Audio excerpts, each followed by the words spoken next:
اللهم بلغنا رمضان اللهم بلغنا رمضان اللهم بلغنا رمضان اللهم بلغنا رمضان عليك يا رسول الله الصلاة والسلام عليك يا حبيب الله الصلاة والسلام عليك يا نبي الله وعلى آلك وأصحابك يا نور الله صلی اللہ تعالی علیہ وسلم۔ دوستان محترم، عصر کی نماز کے بعد ہونے والے اجتماعات کے لیے ہم نے جو موضوع منتخب کیا ہے، اصلاح معاشرہ کے 9 قرآنی اصول۔ جہاں تک میں نے ان 9 اصولوں پر غور کیا ہے، اس نتیجے تک پہنچا کہ اگر مسلمان ان 9 اصولوں پر عمل کرنا شروع کر دے تو انہیں خوشحال انسانی زندگی میسر آ سکتی ہے۔ ان اصولوں میں سے پہلے اصول پر آج ہم چند باتیں آپ کے سامنے رکھیں گے۔ سورہ حجرات میں اللہ جل مجدہ الکریم ارشاد فرماتا ہے، یا ایھا الذین آمنوا، اے ایمان والو، ان جاءکم فاسق بنبأ، اگر کوئی فاسق تمہارے پاس کوئی خبر لائے، فتبینوا، تو تم تحقیق کر لو، کیونکہ اگر تم تحقیق نہیں کرو گے، ان تصیبوا قوما بجہالۃ، کہیں ایسا نہ ہو کہ تم نادانی میں کسی قوم کو تکلیف پہنچا دو، اور پھر یہ ہو کہ فتصبحوا علی ما فعلتم نادمین، پھر تم اپنے کیے پر پچھتاتے رہو گے۔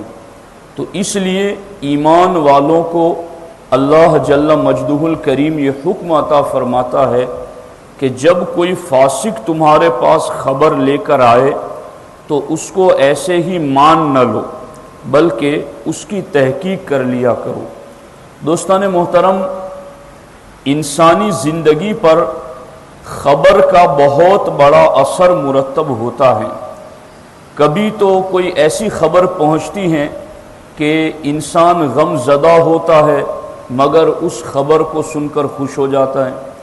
کبھی کوئی ایسی خبر پہنچتی ہے کہ جس سے خوشی میں مسرور انسان غم میں مبتلا ہو جاتا ہے۔ کبھی کوئی ایسی خبر پہنچتی ہے کہ انسان مرنے مارنے پر اتر آتا ہے۔ کبھی کوئی ایسی خبر پہنچتی ہے کہ انسان ایک دوسرے کو مبارکباد دینا شروع کر دیتا ہے۔ تو چونکہ خبر کا انسانی زندگی پر بہت زیادہ اثر مرتب ہوتا ہے، تاریخ اور ہسٹری کو جاننے والے اس بات کو اچھی طریقے سے جانتے ہیں کہ کئی ملکوں میں جنگیں صرف اس بات کی بنیاد پر ہو گئی کہ انہوں نے خبر کی تحقیق نہ کی۔ بستیاں اجڑ گئیں، آبادیاں ویرانیوں میں تبدیل ہو گئیں۔ اس کے بعد انہیں پتہ چلا کہ ہم نے جس کو بنیاد بنا کر کے جنگ چھیڑی تھی وہ تو بات ہی غلط تھی، اس خبر کو کاش ہم نے تحقیق کر لیا ہوتا۔ تو دوستان محترم، ایک انسان کی زندگی ہو یا اس کی گھریلو زندگی ہو، خاندان کا معاملہ ہو، قبیلے کا معاملہ ہو، یا پورے علاقے یا پورے ملک کا معاملہ ہو، ان تمام معاملات پر خبر کا بہت ہی زیادہ اثر پڑتا ہے۔ اس لیے اسلام نے اپنے ماننے والوں کو بغیر رہنمائی کے نہیں چھوڑا کہ تمہارے لیے کوئی رہنمائی نہ ہو۔ اسلام نے وحی الہی کے ذریعہ اور ہمارے نبی صلی اللہ علیہ وآلہ وسلم کے فرامین کے ذریعہ ہمیں یہ بات پہنچا دی ہے کہ جب تم تک فاسق کوئی اہم خبر لے کر کے آتا ہے تو اسے ایسے ہی نہ مان لو، چونکہ مسلمانوں میں بے شمار جھگڑے، فسادات، ساس بہو کے معاملات ہو یا میاں بیوی کے معاملات ہو، پڑوسیوں کے معاملات ہو، بھائیوں کے آپس میں معاملات ہو، ان میں بے شمار معاملات ایسے دیکھے جاتے ہیں کہ بات کی تحقیق کیے بغیر، تصدیق کیے بغیر ہم بات سنتے ہی غصے میں آ گئے اور فوراً ایکشن لی اور ہم نے آگے کی کارروائی شروع کر دی۔ پھر جب معاملات سارے ختم ہوئے تب پتہ چلا کہ یہ تو بات ہی غلط تھی، یہ تو ایک افواہ تھی۔ تو آپ دیکھ رہے ہیں کہ ایک غلط خبر کی وجہ سے کس قدر زیادہ برے نتائج اور اثرات مرتب ہوئے۔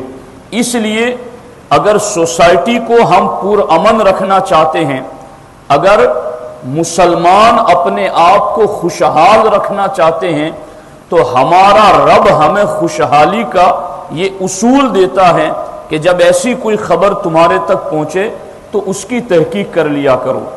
اب یہ آیت مبارکہ کب نازل ہوئی تھی اور کیوں نازل ہوئی تھی، اس سلسلے میں آپ کے سامنے چند باتیں رکھنا چاہتا ہوں۔ حضرت اللہ کے رسول صلی اللہ تعالی علیہ وسلم کی زوجہ محترمہ اور سیدہ جویریہ رضی اللہ تعالی عنہا جب وہ ایمان لائیں تو ان کے ایمان لانے کے بعد ان کے قبیلے کا ایک ڈیلیگیشن، ایک وفد اللہ کے رسول صلی اللہ علیہ وسلم کی خدمت میں آیا، اور حضرت جویریہ جب ام المومنین کے عظیم منصب پر فائز ہو گئی تو انہی کی قوم کا ایک ڈیلیگیشن حضور کی خدمت میں آیا، اور ان کی قوم کا سردار بھی اس وفد کے اندر موجود تھا، جس کا نام حارث بن زرار الخزاعی تھا۔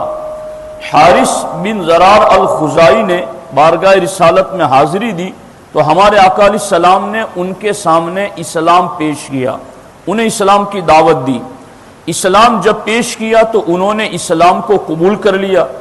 اس کے بعد ہمارے آقا علیہ الصلوۃ والسلام نے انہیں حکم دیا کہ تم زکوٰۃ ادا کرو، تو انہوں نے اللہ کے رسول علیہ السلام کی خدمت میں عرض کیا کہ اے اللہ کے رسول صلی اللہ علیہ وسلم، ارجعوا الی قومی فادعوہم الی الاسلام واداء الزکوٰۃ، اے اللہ کے رسول صلی اللہ علیہ وسلم، میں اپنی قوم میں جاتا ہوں واپس، انہیں بھی اسلام کی دعوت دوں گا اور انہیں بھی زکوٰۃ کی ادائیگی کا حکم سناؤں گا، اور پھر ان لوگوں میں سے جتنے اسلام لے آئیں گے اور زکوٰۃ دے دیں گے تو اے اللہ کے رسول صلی اللہ علیہ وسلم، آپ فلاں وقت اپنی طرف سے اپنا قاصد بھیج دینا، میں سب کی زکوٰۃ اکٹھا کر کے رکھوں گا، آپ کا قاصد آئے گا تو میں وہ ساری زکوٰۃ ان کے ساتھ واپس روانہ کر دوں گا مدینہ شریف کے لیے۔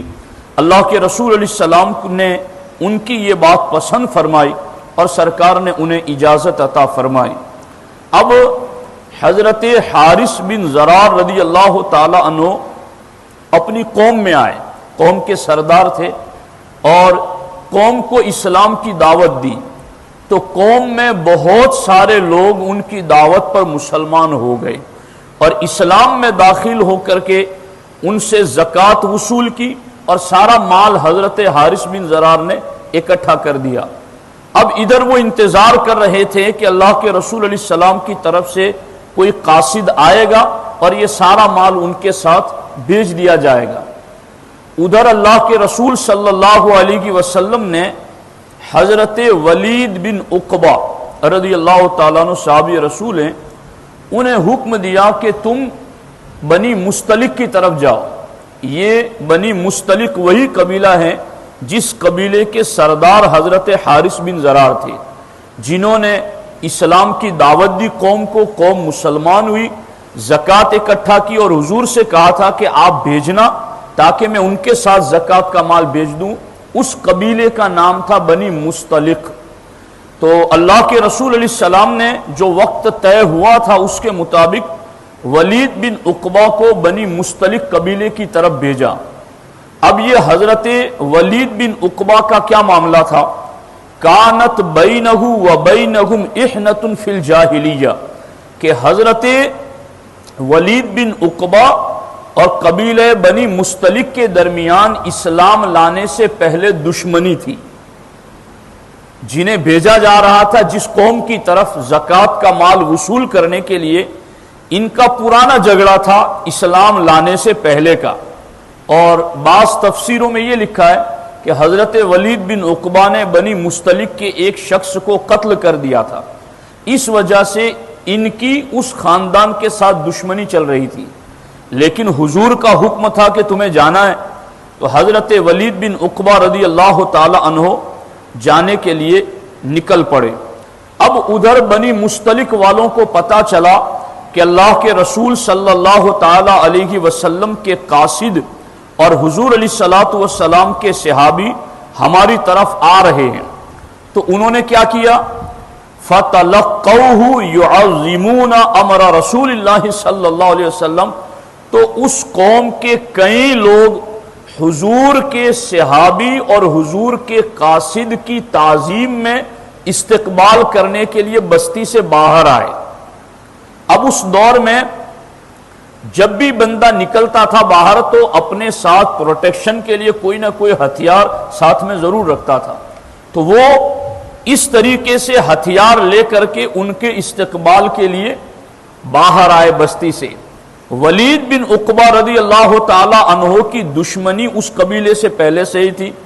جب انہوں نے دیکھا کہ یہ ہتھیار لے کر کے سامنے اتنے زیادہ لوگ آ رہے ہیں، تو ان کو گمان ایسا ہوا کہ یہ کہیں اس پرانی دشمنی کی وجہ سے مجھے قتل کرنے آ رہے ہیں، تو مجھے مارنے کے لیے آ رہے ہیں۔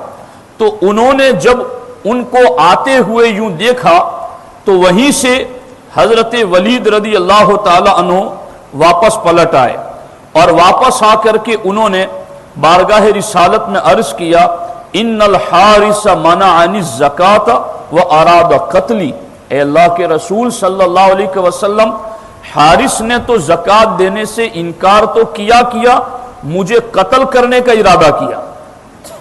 اب چونکہ بات قوم کی لیڈر ہی کی طرف تو منسوب ہوتی ہے، تو حارث کی قوم آئی تھی استقبال کرنے کے لیے تعظیم کی نیت سے، مگر چونکہ اس دور کا ایک تقاضا ہی تھا کہ وہ ہتھیار ساتھ میں رکھ کر کے ہی چلتے تھے، تو انہوں نے دیکھا اب ان کا پرانا دشمنی کا معاملہ تھا، قتل کا معاملہ تھا، انہیں ایسا لگا کہ یہ مجھے قتل کرنے آئے ہیں، تو گمان میں ان سے خطا ہوئی، اور اس گمان میں خطا کی وجہ سے وہیں سے واپس چل پڑے، اور انہوں نے اللہ کے رسول علیہ السلام سے جا کر کہا، حضور حارث نے تو زکوٰۃ دینے سے بھی منع کر دیا، اور اراد قتلی، میرے قتل کا انہوں نے پلان بنایا، تو میں تو اپنی جان بچا کے واپس آ گیا۔ جب یہ بات مدینہ طیبہ میں پھیلی تو صحابہ کرام کے درمیان غصہ آ گیا کہ ایسی بغاوت کیوں کی ان لوگوں نے۔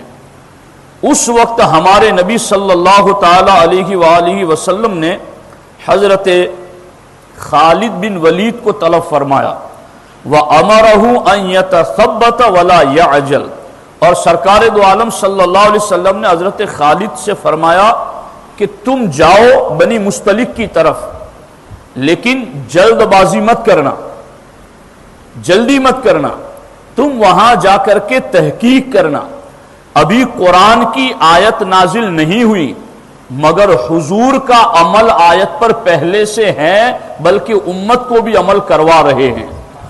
اللہ کے رسول علیہ السلام نے فرمایا کہ تم جاؤ وہاں، اور وہاں جا کر کے جلد بازی مت کرنا، تحقیق کرنا۔ اب حضرت خالد بن ولید رضی اللہ تعالیٰ عنہ جو گاؤں بسا تھا بنی مستلق کا، اس گاؤں کے باہر ٹھہرے، اور رات کو آپ نے اپنے جاسوس اس گاؤں میں بھیجی اور کہا جاؤ جا کر کے چیک کرو کہ کیا واقعی میں وہ مسلمان ہے یا نہیں، وہاں اذان ہوتی ہے یا نہیں، وہاں باجماعت نماز ہوتی ہے یا نہیں، جاؤ تم جا کر کے تحقیق کر کے آؤ۔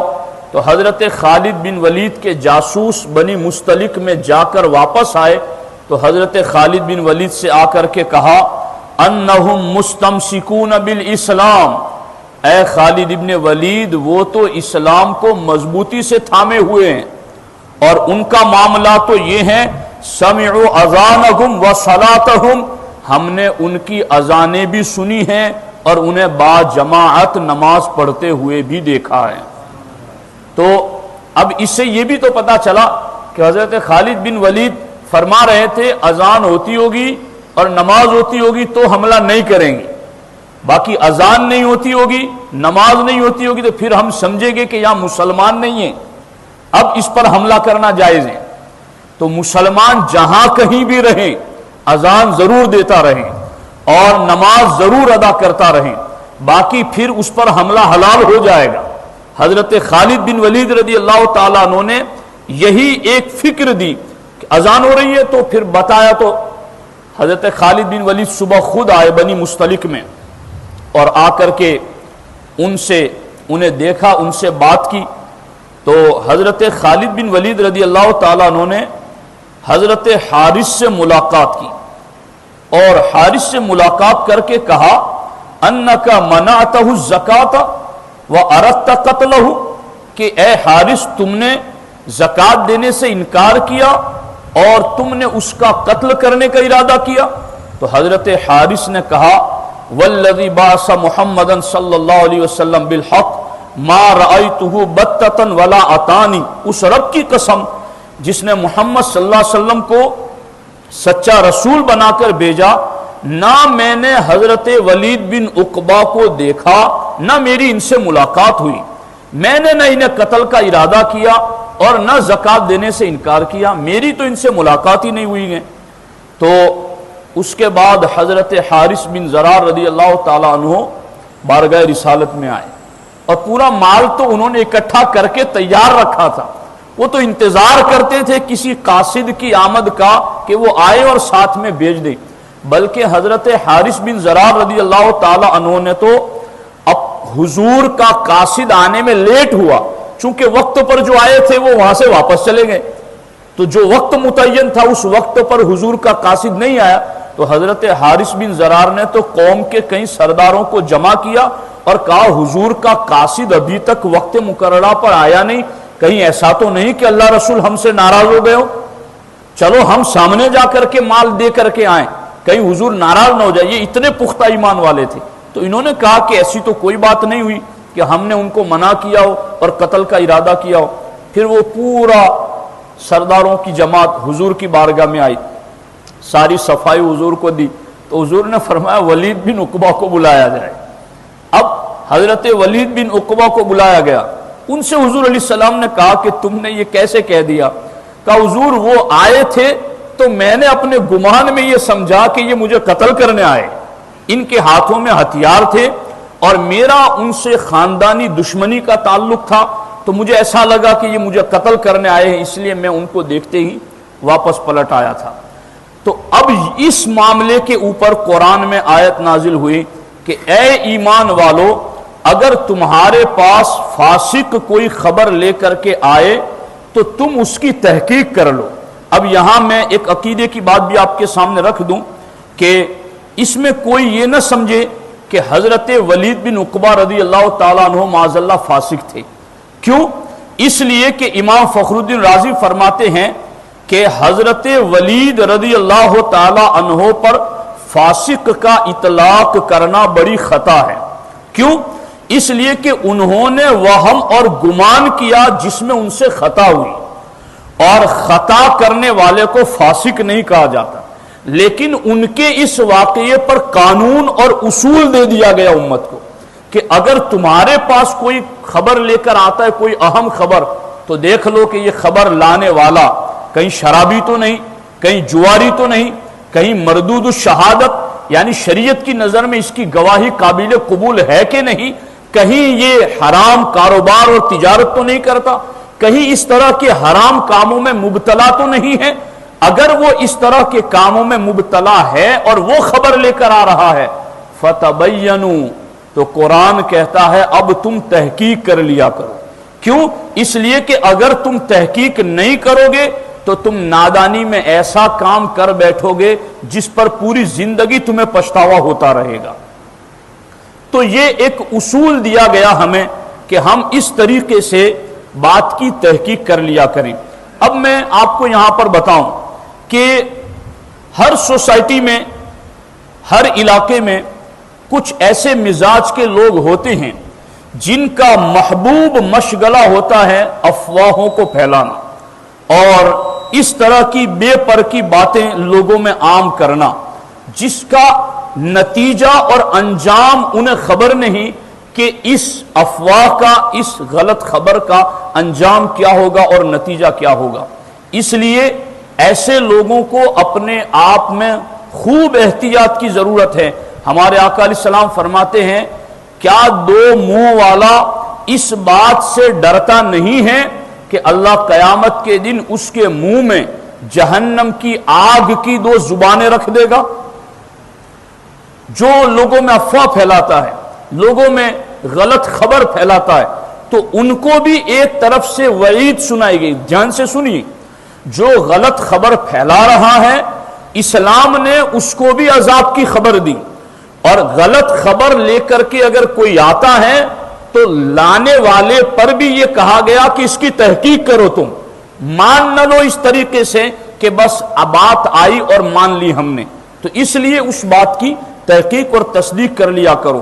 میں یہ سمجھتا ہوں کہ اگر مسلمان اس اصول پر عمل کرنا شروع کر دے تو ساس بہو کے کئی جھگڑے ختم ہو جائیں۔ اگر اس اصول پر عمل کرنا شروع کر دے تو میاں بیوی کے کئی معاملات حل ہو جائیں۔ اس اصول پر عمل کرنا شروع کر دیں تو کاروبار کے اندر، تجارت کے اندر جو افواہیں پھیلتی ہیں یا ایک دوسرے کے حوالے سے باتیں اڑتی ہیں جس کی وجہ سے دلوں میں عداوت، بغض اور حسد بیٹھ جاتا ہے، تو یہ سارے مسائل پیدا ہونے سے پہلے ہی حل ہو جائیں گے اگر ہم اس اصول پر عمل کرنا شروع کر دیں۔ میں اس پر ایک بات عرض کر دیتا ہوں آپ کو اور پھر گفتگو ختم کرتے ہیں۔ اس کو کتاب الکبائر میں امام ذہبی نے ذکر کیا۔ اگلے زمانے میں انسان بیچے جاتے تھے، ایک شخص اپنا غلام بیچنے کے لیے آیا اور اس نے اعلان کیا کون ہے جو اس کو خریدے گا؟ تو ایک شخص نے کہا کہ میں خرید لیتا ہوں۔ کہا اس میں کوئی عیب نہیں ہے، صرف ایک عیب ہے، یہ چگل خوری کرتا ہے، باقی اس میں کوئی عیب نہیں ہے۔ تو سامنے والے نے سمجھا چلو کام کا تو پکا ہے، ایکٹیو ہے، چگل خوری تو اور تو کیا ہے، لے لیتا ہوں۔ نارمل سمجھا، لے لیا، گھر لے گیا۔ تو میں نے جیسے آپ کو بتایا کہ ہر علاقے میں کچھ لوگوں کا محبوب مشغلہ یہ ہوتا ہے، اس کی بھی یہ فطری عادت بن گئی تھی کہ اس نے چگل خوری کرنی ہے، کسی کے کان میں کچھ کہنا، دوسرے کے کان میں کچھ کہنا۔ اب اس نے اس طریقے سے جب گھر گیا مالک کے تو کئی دن تک ماحول دیکھا کہ بہت ٹھیک ٹھاک چل رہا ہے۔ پھر اس نے گھر کی مالکن سے کہا کہ تمہیں کچھ پتا چلا ہے؟ کہا کیا ہوا؟ کہا تمہارا شوہر تو تمہارے علاوہ کسی اور سے بھی محبت کرتا ہے۔ کہا یہ کیسے؟ اس کے تو پاؤں کے نیچے سے زمین کھسک گئی، میں کیسے مان لوں؟ کہا یہ سچی بات ہے، میں نے دیکھی ہے، سنی ہے۔ کہا اب اس کا علاج کیا؟ علاج اسی نے بتایا کہ شوہر جب سو جائے تو اس کی داڑھی کے نیچے کے بال مونڈ لینا، اور وہ تیرے قبضے میں رہیں گے تو تیرا شوہر تیرے کنٹرول میں رہے گا۔ ایسے آج کئی جعلی قسم کے سنیوں میں علاج بتانے والے آ گئے ہیں۔ اتنے رنگ کے بکرے اس سمندر میں چھوڑو، مرغے چھوڑو، کیا کر رہے ہو؟ قرآن کہہ رہا ہے کہ سورج ڈوبنے سے وقت اگر کوئی سورہ یاسین پڑھ لیتا ہے تو سورج نکلنے تک اللہ اس کی حفاظت فرماتا ہے، اور سورج نکلتے وقت پڑھ لیتا ہے تو ڈوبنے تک اللہ اس کی حفاظت فرماتا ہے۔ تو یہ باتیں ہیں ہمارے سامنے۔ اب اس نے علاج بتایا، عورت ایسے ہی ناقص العقل ہے، اس نے بات مان لی اور شوہر کو ہاتھ سے جاتے ہوئے دیکھا، اس نے کہا چلو کچھ بھی ہے یہ میرے کنٹرول میں تو رہے گا۔ پھر شوہر کے پاس گیا، اس کو جا کر بتایا تمہیں کچھ پتا چلا؟ کہا کیا ہوا؟ کہا تمہاری بیوی تمہارے علاوہ کسی اور سے بھی محبت کرتی۔ کہا یہ کیسے میں مان لوں؟ کہا آج رات میں نے سنا ہے کہ اس کا ارادہ ہے تمہیں قتل کر دینے کا، تو تم بستر پر جھوٹ موٹ سونا۔ اب بیوی کو استورا بھی اسی نے لا کے دیا تھا۔ وہ شوہر بستر پہ، دیکھو تحقیق کیے بغیر باتیں ایسے ہی ہو جاتی، سو گیا، آنکھیں ایسے ہی بند کی تھی اس نے۔ بیوی آئی، قتل نہیں کرنا چاہتی تھی، اس کو کہیں اور جانے سے بچانا چاہتی تھی، مگر جیسے اس نے ہاتھ رکھا اس نے ہاتھ پکڑ لیا، اپنی بیوی کا گلا کاٹ دیا۔ بیوی کے بھائی آئے تو انہوں نے شوہر کا گلا کاٹ دیا۔ دونوں کی لاشیں تڑپ رہی تھی اور چگل خور تماشا دیکھ رہا تھا۔ یہی وہ مقام ہے جہاں اسلام کہتا ہے کہ تم بات کی تحقیق کر لیا کرو۔ امام زین العابدین کے پاس ایک بندے نے آ کر کہا حضور فلاں آپ کو برا بھلا کہتا ہے. کہا ایسا؟ اس کا ہاتھ پکڑا, چلو اس کے پاس. وہاں گئے, وہاں جا کر کے یہ سمجھ رہا تھا کہ اس کو ڈانٹیں گے ماریں گے, خوش ہو گیا. مگر وہاں جا کر امام زین العابدین نے کہا بھائی تم نے میرے حوالے سے جو عیب بیان کیے ہیں اگر وہ مجھ میں ہے تو گواہ ہو جا, میں اللہ کی بارگاہ میں توبہ کرتا ہوں, اور اگر وہ مجھ میں عیب نہیں ہے اور بالیقین نہیں ہے تو نے مجھ پر تہمت لگا کر جو الزام کیا, میں تیرے لیے بھی اللہ کی بارگاہ میں مغفرت کی دعا کرتا ہوں. مسائل یوں حل ہوا کرتے ہیں اور سوسائٹی یوں مطمئن ہوتی ہے. ہم اصل اس لیے پرابلم میں نہیں کہ ہم مسلمان ہیں, پرابلم میں اس وجہ سے ہیں کہ مسلمان ہوتے ہوئے اسلام پر نہیں ہیں. یہ اسلام کے اصول ہیں, اگر ان پر عمل کیا جائے گا تو یقیناً اللہ کی رحمتیں برسے گی. اللہ تبارک و تعالی ہم سبوں کو عمل کی توفیق عطا فرمائے. بسم اللہ الرحمن الرحیم. اللہم صلی علی سیدنا و مولانا محمد و آلہ و صحبہ وبارک وسلم. اللہم ربنا آتنا فی الدنیا حسنہ وفی الآخرۃ حسنۃ وقنا عذاب النار. اللہم رب اغفر لی ولوالدی وللمؤمنین یوم یقوم الحساب. ان اللہ وملائکتہ یصلون علی النبی یا ایہا الذین آمنوا صلوا علیہ وسلموا تسلیما.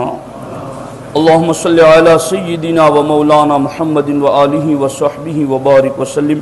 وافوض امری الی اللہ ان اللہ بصیر بالعباد. وصلی اللہ تعالی علی خیر خلقہ وعلی آلہ و صحبہ اجمعین برحمتک یا ارحم الراحمین.